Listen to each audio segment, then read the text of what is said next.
Welcome to Fungi Files. This is a new show with Dr. Slot and myself, Yoshi Amano. We're going to be taking a look at scientific mycological papers and having a short discussion surrounding them, hopefully with someone, an expert on this paper, on the subject. So, tonight is our first episode, and we are elated and honored to have Alan Rockefeller, one of the co authors of the paper we're going to be discussing tonight, on the show. So, I want to thank you, Alan, for joining us. And yeah, I think we can kind of jump into the paper if you would like to, Dr. Slot.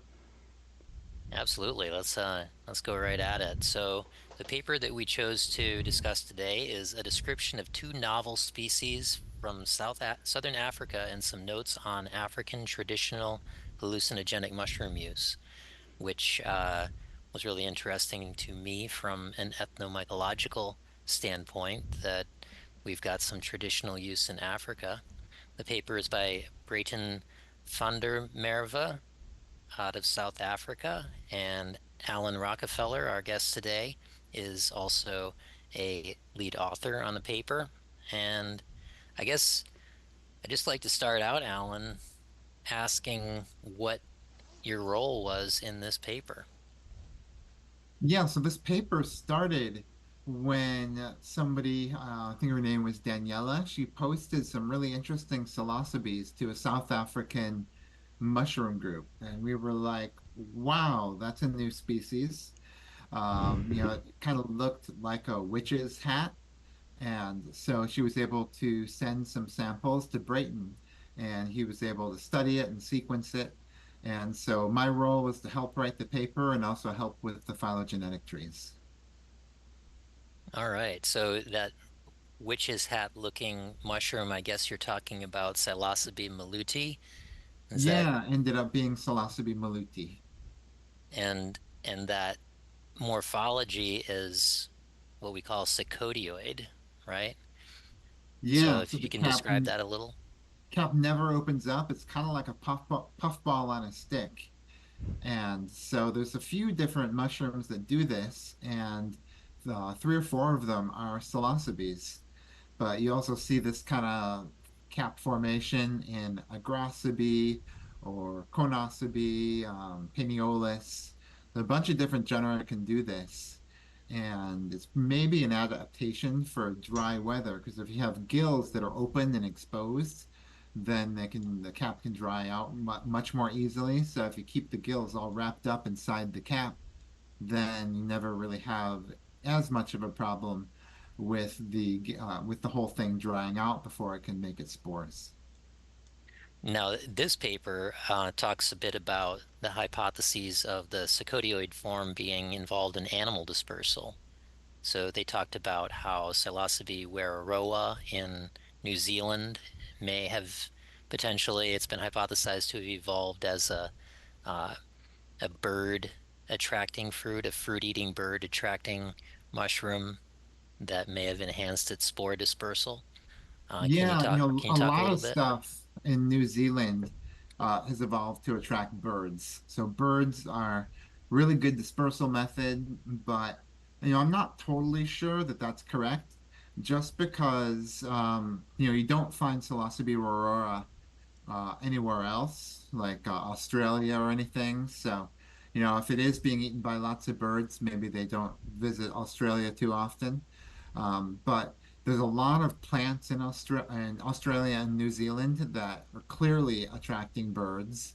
So it's one of the main ways of dispersing things there. So it's certainly possible that that's one of the ways that the Psilocybe maluti gets spread as well. So Psilocybe maluti still is able to drop spores, is that correct? I don't think so. The cap never Oh no. opens up. No, it won't drop spores. Okay. So so it's probably been secotioid for a while, you'd guess, if it's Yeah, lost the ability to drop. yeah, and it grows on cow manure, and it is genetically really close to cubensis. Yeah, so I was looking at the phylogenetic tree in here, and were you involved in the making of the phylogenetic tree? Brayton made the tree, but I helped figure out what the names should be on a bunch of the things in the tree, and also which species should be included in the tree. So when we look at figure three, it's got the tree, and the tree is built from the ITS locus, correct? And I guess that was used because uh, that's the broadest diversity of Psilocybe species have uh, the ITS locus sequenced. Not a lot of Yeah, other loci. exactly. Some other genes were sequenced as well. He got TEF1 and a couple other ones, but if you build a tree with that, you're not going to have very many nodes in your tree just because there aren't a lot of, not too many other psilocybe species have those genes sequenced. So by making an ITS tree, we're able to include a whole bunch of different species in it. I like seeing that you also included all the sequences from things like iNaturalist, Mushroom Observer, and a whole bunch of different sources of sequences came, not just the GenBank sequences. Yeah, so when I build a phylogenetic tree, the first thing I do is I run what's called Mycomap Blast. So that is on Mycomap that Stephen Russell developed, and it's a blast search like NCBI Blast, except that it searches NCBI plus Unite, Bold, iNaturalist, Mushroom Observer, and some private sequence databases. So in that way, one blast search can look all over the internet and find a whole lot of sequences that are not normally found by a regular blast search. The Mm-hmm. other really cool thing about MicroMap Blast is that you can download these sequences and it just tacks on the location. So normally to build a phylogenetic tree with locations takes hours. But when you do it this way, you can just really quickly kick off a blast and create a tree that has locations on all the names there, which makes the trees much more useful because you can kind of see where in the world everything is. And that's a really great tool. Think not all of these do have locations on them. I was really curious to see Yeah, where you all can't, it these. doesn't know the location for everything, but if it's in the GenBank record, it'll pick it up. Cool. So, so one of the first conclusions from building the tree is that Psilocybe maluti is closely related to Psilocybe cubensis, but Hmm. there seems to be like a quite a bit of lack of resolution within there. Um, but you can probably say with confidence that it's closely related to cubensis. Yeah, and also, cubensis is something that we have like a TEF1 and RPB2 and these other genes too. So with all the different genes, we could see that it's definitely in the cubensis group. Also closely related with the Chinese Chuxiongensis. Yeah, and that's one that was published, sort of recently. So there's multi-gene phylogeny data available for that. And that one was described from China, but it's turned up a few times recently in India. That makes sense. And so I when we wouldn't be look at, surprised. Oh, sorry. I was oh, going to just sorry, say I no, you wouldn't be go ahead. surprised. I was just going to say I wouldn't be surprised if Carolensis might be the same sort of situation. Seeing that showing up in China or maybe other locations around that area. I would be surprised to see serolescens in China. Not Ca- that it's not good habitat there, it seems to be restricted to North America and hasn't made its way there yet. I meant Um, Carolensis, the one that's oh, related to Carolensis. ingeli. Yeah, and I'm really not sure if those Carolensis sequences in GenBank are correctly labeled. I think maybe not. Mm-hmm. However, I have some material that was sent to me from, I think it was Taiwan or Japan, and I sequenced that and it matched what they call Carolensis in GenBank. So I just have to do some careful microscopy on that and see if that's really what it is, or if maybe there's another name that applies better to all those sequences. But whatever it is, it's really common all over Asia, Australia, that whole half of the world has some kind of psilocybe that has that sequence. Very interesting. Thank you. So looking at the tree and where Psilocybe maluti is placed, it looks like that secotioid form probably originated within the last 5 or 10 million years if you compare this tree to Alex Bradshaw's time tree from the recent phylogenomics of Psilocybe paper. So I just kind of wonder, you know, if there was an animal vector, I wonder if it could have been humans. Yeah, I mean, humans have only been on the Earth like 300,000 years. But yeah, I agree that it probably hasn't been secotioid for a really, really, really long time, but it's probably hard to say exactly how long it's been secotioid. Do you think that doing a full genome sequence would help answer that question? Probably not. It would allow us to get a little bit better resolution on the tree and maybe decide if it's in, temporally more closely related to Chukchongensis and uh, but actually nothing in that clade is secotioid as far as I know, right? Right, yeah. So we'd at least get to minimum age of when it diverged from something that's not secotioid. Maybe, put a nice date on that might be nice. But, it doesn't have to necessarily be modern humans in the last 200,000 years. It could be hominids stretching back to, 5 million years. Yeah, Um, that's a good point. And it's also kind of interesting that there's a species a couple species that grow in the mountains of California that are also secotioid, and those are not closely related to Psilocybe maluti, and they're also not closely related to each other. So Galeropsis paletricoides is going to be renamed Psilocybe paletricoides, and that one has a cap that never opens up. And then there's another one that's close to Psilocybe hopii that's going to be named Psilocybe gandalfiana, and that one is kind of in the cyanescence group, and that one has a cap that doesn't open up. So this kind of adaptation seems like it must be really good for something because it keeps happening. yeah, and I think I probably more agree with your initial idea of it being for dryness, to be able to conserve that moisture. But there's also, I'm thinking back to Jan Borovichka's paper on uh, teasing apart some of the Galeropsis species, and I think I'm recalling correctly that there were some of these were in Paniolus and some of them were in Psilocybe in the end. Is that right?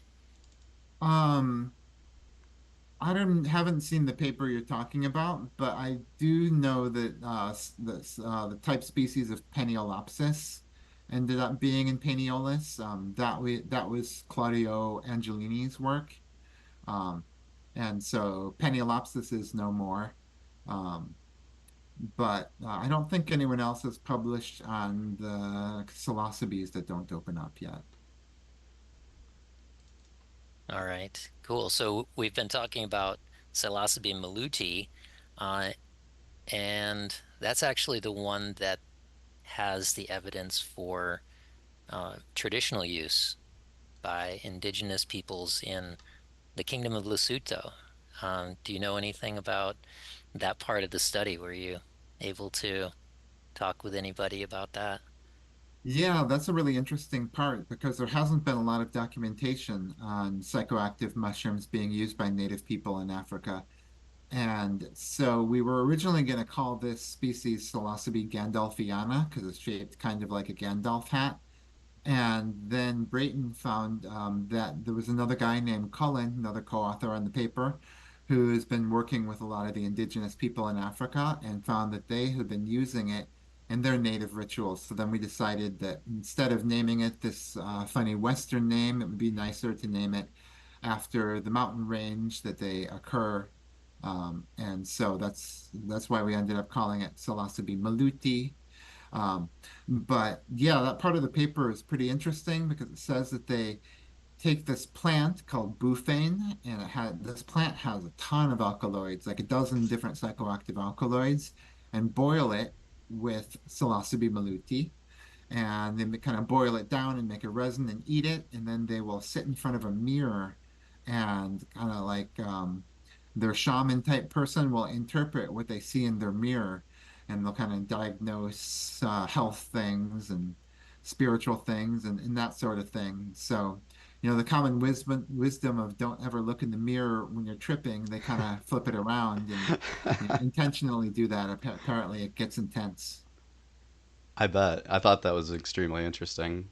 And having the diviner or soothsayer or whatever interpreting the visions of the person who consumed it was very interesting.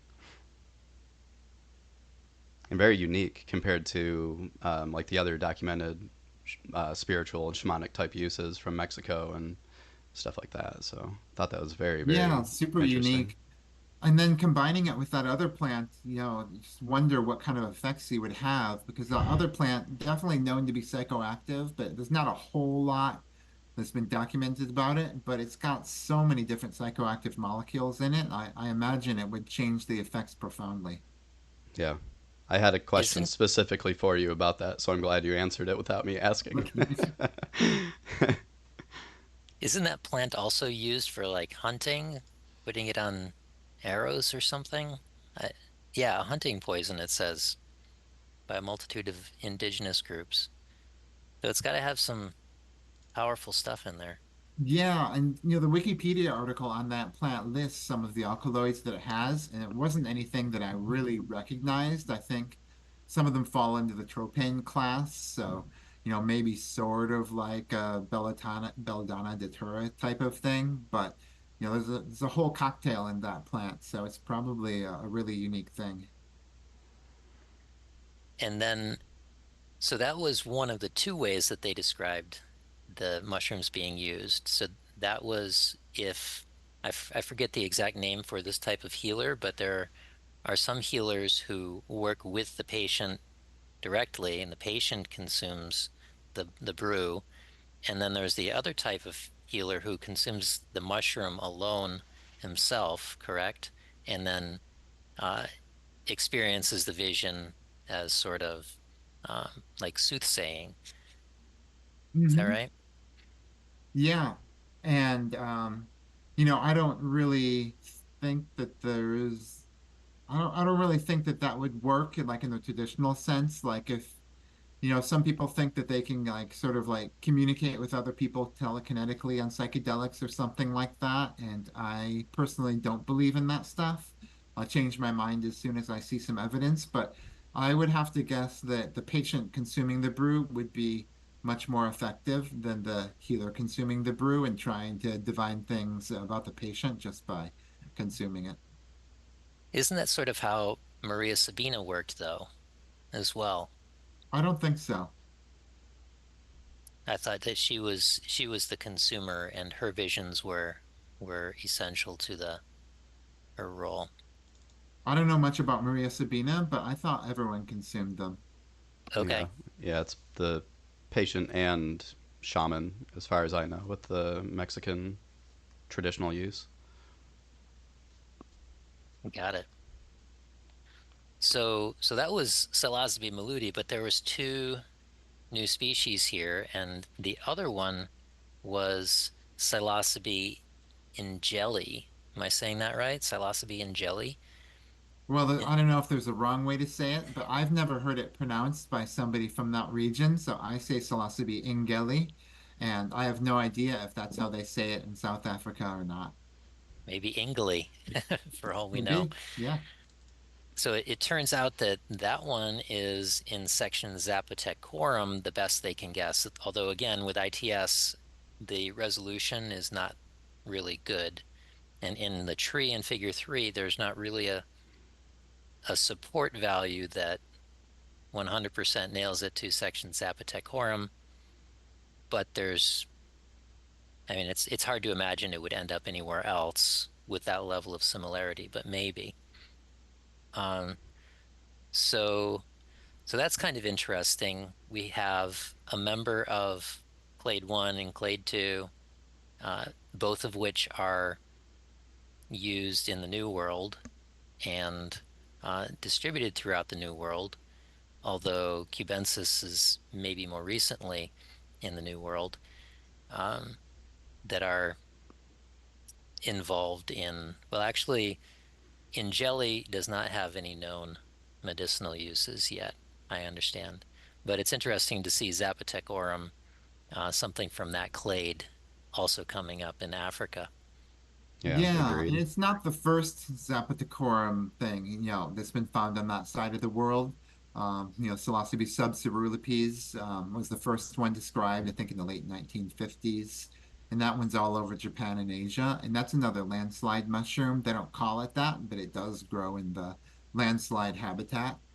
And so this one, Psilocybe ingeli, it's found out in the grass. And one cool thing about this paper is that both of the mushrooms that were newly described here were found by people that were just out looking for mushrooms, and they kind of contacted other people to study them. But with all of the citizen science and all of the people that are out looking for mushrooms, it's accelerated the rate of discovery of new species of psilocybe quite a bit. And would you Yeah, have, sorry, go ahead. I was going to say just that citizen science aspect is very exciting to me. It's very cool to see people using things like iNaturalist to making observations of what they're finding and sharing it with other people and trying to unravel some of this stuff. And it seems to be accelerating at a rate that's it's really cool to see like all these new species being described at a pretty accelerated rate.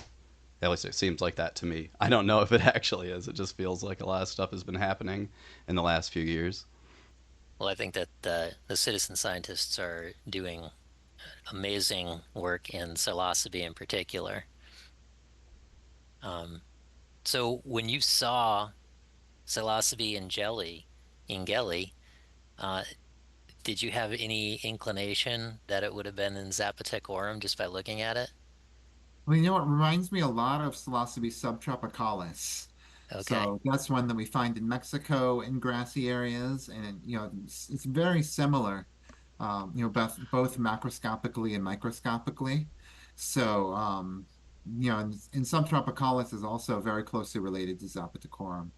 So yeah, it's not too surprising to me that it came out in Zapatacorum. But when you see something like that, you never know if it's going to come out in Zapatacorum or in Mexicane. Those are the kind of two clades that you would expect for tropical species that have that shape. Hmm. That makes sense. And they've tried to cultivate both of these. It appears that Psilocybe maluti is cultivation resistant. They can make grain spawn just fine, but it hasn't fruited for anybody. But I've seen some photos on Shroomery of some beautiful fruits of Psilocybe ingeli. And so they were able to fruit that indoors and you just have like, dozens and dozens of fruits coming out from from some kind of casing. So that one apparently cultivates pretty easily, just like Subtropicalis and Zapaticorum. Interesting. I wonder if the dung growing directly from the cow dung has something to do with that. Although, I mean, cubensis is like that and cultivates easier than just about anything else out there. So, I don't know. Maybe it requires having dung in the substrate or something like that, unlike cubensis, which is less picky about it or something. I have no clue what they tried fruiting it on. I'm just, spitballing. Yeah, it's definitely very picky in some way, and hopefully one day we'll figure it out because that would certainly be a beautiful thing to grow indoors. Oh, yeah, definitely. Just it doesn't fit with our biases necessarily of what's easy to cultivate and what's not. It is kind of surprising that the dung lover was the difficult one and the subtropicalis like one is not. Yeah, absolutely. It's the opposite of what you would expect.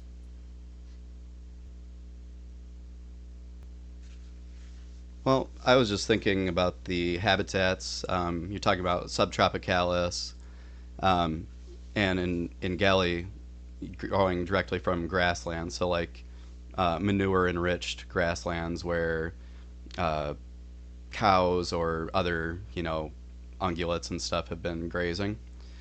Um, and then with maluti growing directly from the dung, similar habitat to cubensis. And then with the animal dispersal with like it uh, they were thinking it was crows potentially that were dispersing these things in Africa. Find that very interesting. The similarities to that with Warraroa and the colored fungi, that was something I wanted to ask you about.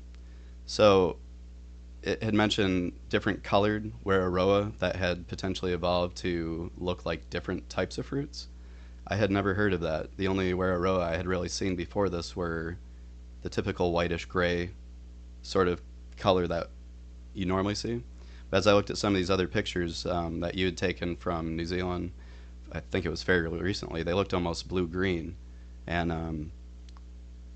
I don't know. Is that something that you've observed a lot of, or different color represented from Wararoa? Yeah, and it can be anywhere from just off-white to like kind of bright blue, usually somewhere in between. And then in New Zealand, you also have Loratiomyces ceres that's bright red, and there's a secotioid form of that called Loratiomyces erythrocephalus, and that's like a looks like a cherry red puffball. You cut it open, and you see the gills on the inside. Oh wow. But if you go to New Zealand, there's a secotioid mushrooms everywhere. Secotioid cortinarius and descolia and just all sorts of things. That form is really popular in New Zealand, whereas here in North America, it's pretty rare. If you walk around for, like every day, you might see one or two per year, but it's not the kind of thing that you come across very often. Hmm. Yeah, the Basotho name for P. maluti is powder tobacco crow because of the indigenous people noted some interaction between the crow and the secotioid mushroom. Yeah, I said that they saw the crows like eating them or something like that. And so, yeah, that's interesting. So I think one of the other aspects of this paper that we haven't gotten to yet is that mushrooms are just really not well studied across Africa. And Africa has 20% of the Earth's land area, which, is really not really considered all the time how much wild space there is in Africa. And only 4 species of Psilocybe are endemic to Africa, or at least have been described as endemic to Africa. So, what are we expecting as far as novel species when people really start looking?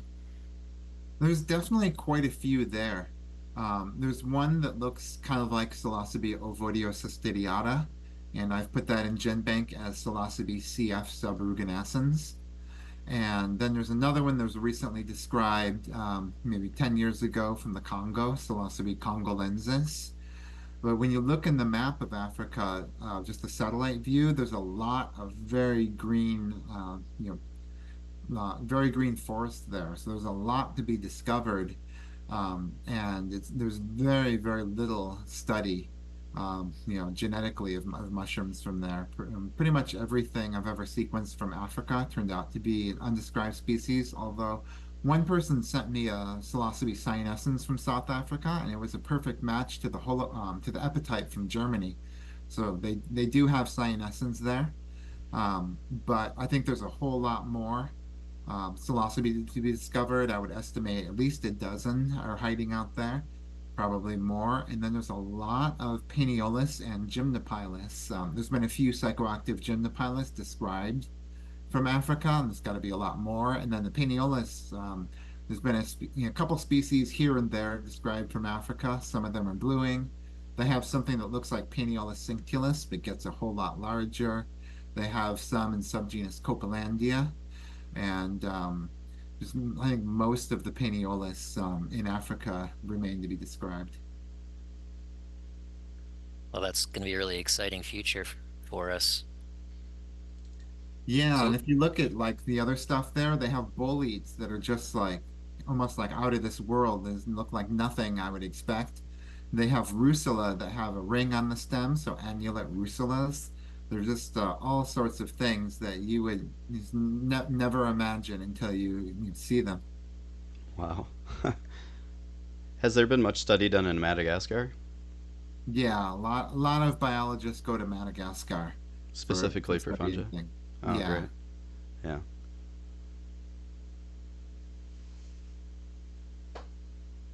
well, Regarding like all these different species in South Africa, do you think that we might be sort of seeing some sort of like evolutionary, like intermediary species between like speciation events that could, be potentially leading to new species like you're talking about? Do you think we might be seeing the intermediary forms of some of these things? I mean, I imagine every time you find a mushroom, you're seeing an intermediary form of something that's evolving. Good point. Well, when I look at these new mushroom species coming up and I see they get it put into a phylogeny with just ITS, it really makes me want to sequence the whole genome and sequence the whole genomes of all of these things that, you know, don't really have a great genome for them yet, so we can really work out the branching order, how these Yeah, and mushrooms are related. I talked to Brayton about that, and he was sounded very excited about the idea of getting a full genome sequence on this. And so we just have to work out the paperwork and be able to get a culture of this so we can grow it up in liquid culture, get some really high quality DNA and get a good genome sequence of this. And it'd also be really cool to look into the genome and see if we can figure out why the cap never opens up. So you can't get it to fruit, but you can get it to culture, I guess. It does culture well, yeah. Grows fine on agar or in grain. And that one's really widespread, but it sounds like the number of collections of ingeli are pretty slim. Maybe just this is the only one. Yeah, the maluti they found in a couple different places that were separated by a good amount of distance, whereas yeah, Angeli is just from one spot. It's probably really in a lot of places though, and we just don't have enough people looking for mushrooms in South Africa. Well, we need to take a trip out there. Yeah, absolutely. Maybe we can host a field station event in South Africa in the next couple of years. Yeah, that would be a great idea. Well, I think that we've really covered all the aspects of this paper. Mhm. Um, any final thoughts on what's in here before we close up for the week? I guess one more thing is that this paper got published in Mycologia, which is a really prestigious journal, and so it got a whole lot of press. There's a lot of newspaper articles written about it, and it ended up being one of the most popular articles that Mycologia has ever published. Part of that is because people love psilocybes, and also it was open access. So when you have an open access thing, they're not charging for for the to read the paper. So if I was to try to publish something in Mycologia, I would have to pay a lot of money for open access. But since Brayton was in South Africa, they don't charge extra for open access for foreign authors, and so he was able to get it published open access without like major research funding. Oh, that's good to know.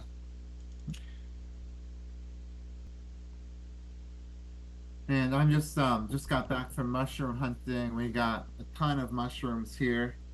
This is Ooh.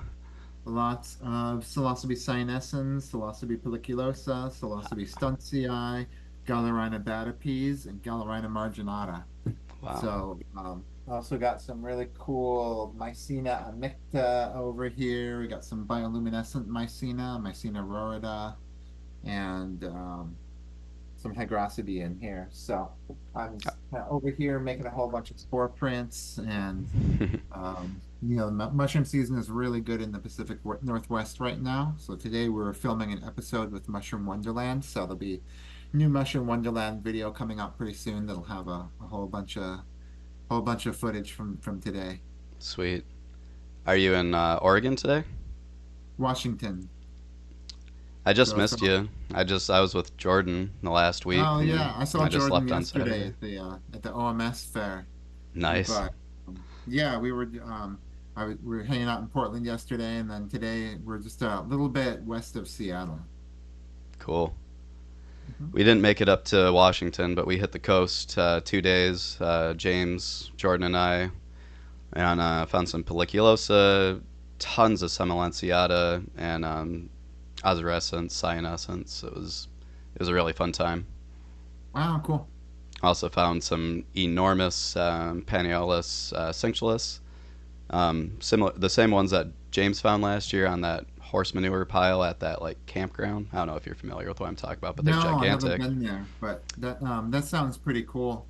I could send you Um, some pictures if you want to see them. They're like 4 or 5 times the size of the cincellus that I find around here. wow, I wonder if they have the same sequence. And speaking of sequencing Cinctulus, there are Scott, you looked at some DNA barcodes from the Paniolus cinctulus, and they seem to be falling into two clades. But then when you look at the FASTQ file, he found there's actually two haplotypes, and they are 4% different. And so it's really they're all the same. And it's just sometimes one haplotype comes through and sometimes the other haplotype comes through. So that solves the mystery of what is this other Paniolus cinctulus. Weird Paniola stuff. That's really interesting. Yeah, because I thought it was like a complex, so it's actually not. It's all the It's same. still a complex, but it's just that two of the two that we thought were really common are actually one. Ah, okay. Yeah, it would be good to see the sequence data of this huge one compared to some of the other ones. Because I Yeah, wonder if it's absolutely. just like an environmental thing. It's at this horse camp, so there's this massive pile of horse manure, and yeah, they fruit right off of it, and they're humongous. Yeah, I'll send you some pictures. Yeah, I'll have to talk to Jordan and get the coordinates for that, and then we can go film some of those too. Yeah, for sure. Yeah, polymorphic ITS can mean that two populations have recently merged and retained them. So you might find that there's Yeah, separate populations overlapping. Hmm. yeah, I mean, definitely when you're like kind of merging monokaryons, then you'll see stuff like that. But occasionally it's seen just like normally in nature. So I would like to know more about what it does mean usually. Does it always mean two populations have merged or anything like that? 4% is a pretty big difference. So wonder what's going on there. Maybe one day we'll figure out, maybe not. When you sequence the whole genome, you get a lot of pretty degenerate ITS, but they're generally not good enough to pull off a PCR. They won't come out in the PCR, but you'll see like out of the 100 or so copies, you'll get, I don't know, 3 or 4 that are just broken in different ways. But then if you do find a recent hybrid, then you get about 50-50 of two different ITS types. And we found that with granted, this was a synthetic hybrid in Pleurotus, but I'd like to check and see that kind of thing in the situations that you're talking about. Do we have, like, is it 25% and it's just a low level polymorphism in the population, or do you find them unhybridized sometimes and the hybrids are something that happens occasionally but doesn't last all that long, and you know Yeah, well, that's a good thing about nanopores. You have all that data. So with Sanger, we get the chromatograms. With nanopore, you get the fast Q. So you can download the alignment and see what's going on. And there's a lot of Paniolus cinctulus that have been nanopored now. And Scott's working on Paniolus, and he sent a whole bunch in. So there's no shortage of data if that's something we wanted to dig into. and now is that by an amplicon? Is that sequencing of Yeah, so amplicon? they run PCR with ITS1F, ITS4, and then usually it's like around 300 reads that you get of that amplicon. Cool. Yeah, you could use that, although you have to trust the algorithm that takes the errors out. Right. Well, I think when you download the FASTQ, you're downloading the data before it's taken the errors out. So if you're looking at the consensus, then yeah, absolutely, you have to trust it. But when you download the FASTQ, all the errors are still in. So then you are the one that's deciding what's an error and what's not. Mm-hmm. Yeah, you can align them and try to decide what the consensus is, where the split Hmm. is, if you have 2 there or you have 3 there. Yeah. Hmm. Yeah, but kind of by sorting the FASTQ by certain columns instead of like aligning all of them by everything, then you can kind of pull out the haplotypes. Mm-hmm. Well, all right. Well, I'm Well, good gonna seeing you all. I think, yeah, I think dinner is just about ready here. But I'm going to throw these mushrooms on tin foil, make some prints, and I will see you guys around the internet. I would like to thank you again, Alan. It's been extremely insightful. Bow to your expertise. I'm very, very thankful that you were able to join us for our first episode and help elucidate some of the details in the paper and share your role and your knowledge with us. So, thank you once again, and hope you have a great night. It's nice talking to you both. Yeah, thanks, Alan. Great talking with you. See you guys later on. See ya. See ya.